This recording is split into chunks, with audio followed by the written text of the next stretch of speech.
Good morning! Good morning from Payag. It's already 9 a.m. Napasarap yung tulog ko. It's been a while since I had a long sleep. So, we're going to Palengke. And look at that.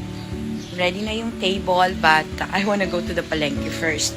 So, this is Payag. It's good morning from Payag ni Lolo Ere. We had the business expo yesterday. There you go. And the staff has started cleaning up. It's good.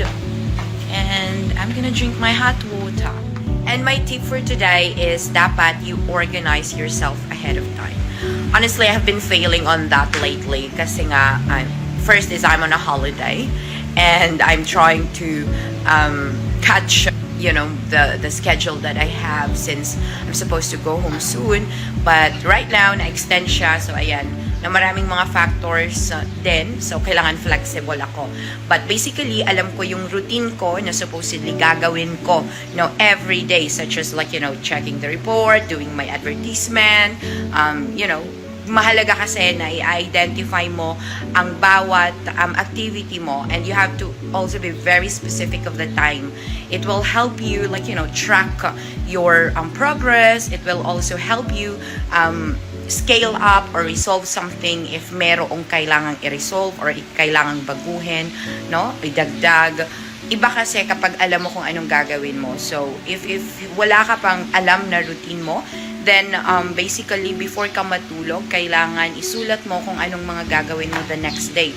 So ako ngayon, even though I have a specific routine before I came here, ngayon ang ginagawa ko na lang bago ako matulog, nagsusulat ako kung anong mga next activity ko the next day. So, madalas impromptu talaga yung akin lately, But at least alam ko kung anong gagawin ko sa araw na iyon, and it doesn't go wasted. The day doesn't go wasted, So, ayan, yun yung tip ko para maging productive ka. Iba kasi kapag alam mo ang gagawin mo pagkagising mo. Pagkagising mo, kung meron kang nakasulat na ng mga activities, hindi ka nakatunganga sa langit or sa ceiling. So go ahead and be productive. Track your progressive progress. Having a routine will help you manage your day and make it productive. P.S. Do not forget to register for free in our social learning and business platform. It's for free. It's for everybody 18 years old above. If you are a Filipino, you can shop there. You can learn free courses. And of course, if gusto mong kumita, you can earn with us at a very minimal capital. Just check us out. It's also available in our Play Store if you have Android phones. And stay tuned for the iOS app. Have a great day, everyone. Bye.